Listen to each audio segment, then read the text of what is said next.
The hardest part is not when they leave. It's when they go quiet. No explosion, no real ending, no final sentence you can hold in your hands and hate. Just that cold, polished disappearance that makes you question everything. One day they were there. Complicated, inconsistent, hard to reach, but there. And then, suddenly, you're staring at a screen that feels like a locked door, replaying the last conversation, the last pause, the last change in their tone, trying to find the exact moment you became too much. That silence does something violent to the mind. It makes you ache for clarity from someone whose entire survival pattern is built on avoiding emotional clarity. It makes you want to explain, fix, soften, prove. It makes you want to send one more message, just to show them you're not angry, not demanding, not trying to trap them, just loving them, just trying to understand. But this is the brutal truth most people do not want to hear. The more you chase a dismissive avoidant when they pull away, the safer they feel in leaving. Not because you are unlovable, because your pursuit confirms the very thing their nervous system is terrified of, that intimacy comes with pressure, expectation, and emotional engulfment. So every extra paragraph, every "can we talk?", every attempt to reassure them that love is safe, lands in a body that does not register safety the way yours does. It lands like heat, like obligation, like loss of oxygen. And that is why no contact feels so unnatural to you, because you think silence means abandonment. But to them, silence often feels like relief before it feels like loss. That part hurts. I know. Because when you love deeply, you assume distance means they cared less. You assume if they can go that quiet, that detached, that controlled, then maybe none of it mattered. Maybe you imagined the softness. Maybe you invented the connection. Maybe you were just convenient until feelings became real.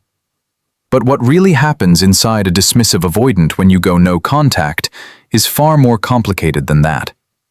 They don't always stop caring. They get overwhelmed. That's the part most people miss. Dismissive avoidance is not just an attitude. It is a nervous system strategy, a body-level adaptation. Long before they had language for it, they learned that needing people was dangerous, disappointing, or shameful. So their brain got efficient. Their amygdala, the part scanning for threat, started treating emotional closeness like something unpredictable. Their system learned to down-regulate attachment by creating distance. Their cortisol rises with intimacy, not just with conflict. Their dopamine spikes in freedom, control, novelty, and emotional space. So when a relationship gets deeper, when feelings become heavier, when your presence starts to matter in a way they can't manage, their body doesn't whisper, "Stay." It whispers, "Escape." Not because they are heartless, because closeness touches old wiring they were never taught to soothe. So when you go no contact, the first thing that often happens is not panic. It's decompression. Their chest loosens. Their phone stops feeling like a loaded object. The constant possibility of emotional demand fades. The part of them that felt cornered starts to breathe again. And if you don't understand that stage, you will break. Because you'll assume the silence means peace. You'll assume your absence made no dent. You'll imagine them sleeping better, laughing easier, moving on like you were a minor inconvenience finally removed. Sometimes, at first, they do feel lighter. That is real. But it is not the whole story. Because once the pressure disappears, something else begins. The emotional static clears, and when it clears, they can finally feel what they couldn't feel when you were right in front of them. That's the paradox. When you were there, your presence activated their defenses. They couldn't access their longing because they were busy managing their internal alarm. But when you are gone, and you stay gone, The nervous system that was reacting to closeness starts settling. The threat signal lowers. The noise quiets. And into that quiet comes memory. Not the dramatic kind, the dangerous kind. The smell of your skin on a sweatshirt they forgot to wash. The way you looked at them when they were pretending to be fine. The text they expected to wake up to. The tiny emotional labor you did that they never thanked you for, because they were too defended to admit they needed it. The nervous system notices absence before the ego does, and that is where no contact becomes powerful. Not as a tactic, as truth. Because silence is the first language a dismissive avoidant cannot easily outrun. When you stop reaching, stop explaining, stop trying to keep the connection emotionally alive for both of you, they are left alone with something they usually avoid at all costs: their own inner experience. No contact removes the external regulation they secretly relied on while claiming they didn't need anyone. That's why it starts shifting. At first, they may feel free. Then they feel curious. Then unsettled. Then strangely preoccupied, because your absence creates a vacuum, and the dismissive mind hates emotional dependency, but it still registers pattern disruption. You were there, then you weren't. And if you mattered even a little, the mind starts circling the missing piece. What happened to you? Why did you stop? Are you done? Did you finally see through me? Did I lose control of the story? That matters more than people realize. Dismissive avoidants often survive through control of emotional distance. They decide when things get close. They decide when things get lighter. They decide when the conversation ends. They may not look controlling in the obvious sense, but they control access. Access to their feelings, access to their tenderness, access to their fear. And when you go no contact, genuinely, not performatively, you remove their ability to manage you through distance.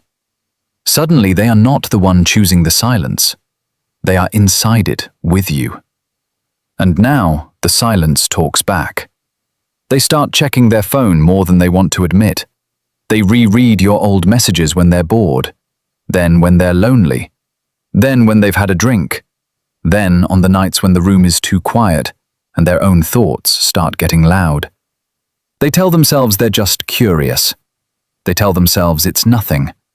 But the mind does not repeatedly return to what means nothing. And here is where most people ruin it. The moment they feel that shift, they break. A song reminds them of the connection. A mutual friend mentions the avoidant's name. A fake calm comes over them and they think, maybe enough time has passed. Maybe now I can send something light, something casual, something that doesn't look needy. So they reach. And instantly the old pattern wakes up. Because the message may look small to you, but to a dismissive avoidant nervous system, it reopens the emotional field. The pressure returns. The distance they were beginning to feel as loss gets converted back into relief. Your absence was becoming real, and real absence can stir attachment. But your return gives them an exit. Again. This is why no contact only works when it stops being a performance and becomes a boundary. If you are secretly waiting at the window of your own silence, it leaks. People feel energetic pursuit even when the messages stop.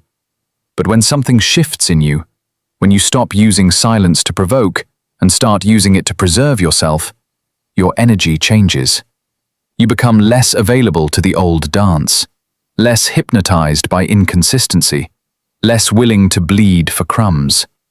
And that is when they feel you leaving for real. Not just physically, psychically. They feel the cord thinning. You have to understand something difficult.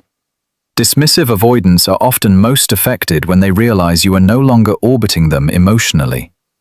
Not because they want to be worshipped, not always, But because they are used to attachment living in the background, like music they never have to name. Your care, your understanding, your endless reinterpretation of their behavior, your willingness to translate their coldness into hidden pain. That emotional labor becomes invisible to them because you make it look natural.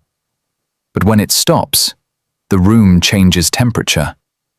And then the symptoms begin. Not always dramatic, not always romantic, but real. They become mentally distracted. Old conversations start resurfacing at inconvenient times. Their body tightens around memories they didn't think mattered. They look for you online and tell themselves it means nothing. They compare new people to the emotional imprint you left and get irritated when the chemistry feels flatter than expected. They start feeling the after-image of you in places where they used to feel only relief. Because your absence is no longer just space, it becomes contrast. And contrast is merciless. Now they can feel what your steadiness used to do for them. Now they can feel how rare it was to be seen without being exposed. Now they can feel that your warmth did not trap them. It touched parts of them they had to shut down in order to survive. That's when obsession can begin. Quiet obsession, hidden obsession. The kind that never looks like flowers at the door or grand declarations in the rain. More often, it looks like hovering, watching, testing. A random message weeks later that feels bizarrely casual. A meme, a question, a breadcrumb, an excuse. They return sideways because direct vulnerability feels like a threat to identity. They don't want to say, "I miss you." They want to say, "Hey, I saw this and thought of you." They don't want to say, "Your absence cracked something open in me." They want to ask if you still have their hoodie. They don't want to say, "Losing access to you made me feel something I can't control." They want to appear as if nothing happened. This is important, because if you misunderstand their return, you will hand the pattern back to them. A dismissive avoidant often reaches out when the distance feels safe enough for longing, but not necessarily when they are ready to sustain closeness differently. And if you melt the second they reappear, if you abandon your standards because their attention feels like oxygen, then the cycle resets with new makeup on. Same wound, same hunger, same disappearing act waiting in the shadows. So the real question is not whether no contact affects them. It often does. The real question is whether you are using no contact to awaken them or to awaken yourself. Because those are not the same thing. If your silence is just a bridge back to the same dynamic, then you are still emotionally captive. Still measuring your worth by whether someone emotionally unavailable can finally name your value. Still hoping your pain will translate into their breakthrough. Still waiting for a nervous system wound you did not create to stop feeding on your self-abandonment. And that is where the deepest shift has to happen. You have to stop romanticizing the fact that they feel deeply in private if they cannot love responsibly in reality. Yes, they may miss you. Yes, they may think about you constantly. Yes, your absence may haunt them in ways they never confess. But missing you is not the same as meeting you. Longing is not the same as repair. Internal conflict is not the same as emotional availability. Do not confuse their private suffering with your future safety. That distinction can save your life. Because a lot of people get trapped by almost love, by potential, by glimpses, by those rare, intoxicating moments when the dismissive avoidant softens and you finally see the vulnerable person underneath. And you think, there you are. That's the real one. If I can just love them carefully enough, consistently enough, gently enough, maybe that version will stay. But love cannot stabilize someone who is committed to fleeing themselves. You cannot soothe a pattern by sacrificing your own nervous system to it. You cannot earn secure love by tolerating chronic emotional scarcity. And this is the warning nobody gives loudly enough. When no contact starts working, when they begin reaching, missing, circling back, your ego will want to interpret that as victory. Be careful. The moment they return is often the moment your old wound becomes most vulnerable. Because now you feel chosen, seen, confirmed. And if you have not truly changed underneath, you will take them back from the same emptiness that once made you chase them. You will call it alignment. You will call it fate. You will call it growth, because the silence was long and the apology was tender, and the chemistry still knows your name. But patterns do not break because time passed. They break when behavior changes, consistently, calmly, repeatedly. If they come back, watch what happens when closeness returns. Watch whether they can stay present when feelings deepen. Watch whether accountability makes them defensive or honest. Watch whether they can name discomfort without punishing you with distance. Watch whether your body feels calmer, not just more excited. Because trauma bonds feel electric. Safe love often feels quieter at first, less dizzy, less cinematic, more breathable. And if they do not come back, then no contact still did what it was meant to do. It returned you to yourself. It ended the humiliating habit of begging for warmth from someone who could only offer weather. It interrupted the addiction to uncertainty. It made you sit in the raw, holy discomfort of withdrawal until your nervous system stopped mistaking anxiety for connection. It showed you how much of your life had been organized around waiting. Waiting for a reply. Waiting for reassurance. Waiting for someone emotionally defended to hand you permission to feel worthy. No more. This is where your power actually begins. Not when they miss you, when you stop needing them to. Not when they obsess, when you no longer organize your healing around being unforgettable.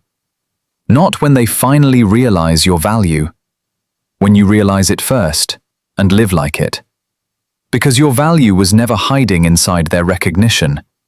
It was bleeding through every moment you overextended, overexplained, overgave, and still remained capable of love. That love was never the proof that you should stay in pain. It was proof that you are deep, capable, rare. And rare things are not meant to beg for handling instructions from people afraid to hold them. So, if you are in no contact right now, shaking, checking, grieving, spiraling, wanting to break and say something, hear this clearly. The silence is not empty. It is doing surgery. On them, maybe. On you, definitely. Let it cut away the version of you that thought love had to be chased to be real. Let it expose the part of you that settled for confusion because clarity felt too unfamiliar. Let it teach your body that peace is not boredom, consistency is not weakness, and being wanted only in fragments is not the same as being loved. One day, the same silence that once felt like punishment will feel like protection. One day, you will stop staring at your phone and start noticing your own life again. Your own face in the mirror. Your own voice. Your own standards. Your own pulse, no longer hijacked by someone else's distance. And whether they return or not, you will understand something that changes everything. You were never powerless here. You were just emotionally entangled with someone whose fear taught you to doubt your own reality. But now, you know. When you go no contact with a dismissive avoidant, they may feel relief, then curiosity, then loss, then longing. They may chase in silence, they may obsess in private. They may come back wearing casual words over deeper feelings. All of that can happen. But the most important thing that happens is this. You stop auditioning. You stop proving. You stop translating your pain into a language they might someday understand. And in that moment, your entire identity begins to shift. You are no longer the one waiting to be chosen by someone emotionally unavailable. You are the one who chooses what enters your life. You are the one who decides whether love feels safe enough to stay. You are the one who no longer mistakes being hard to reach for being high value.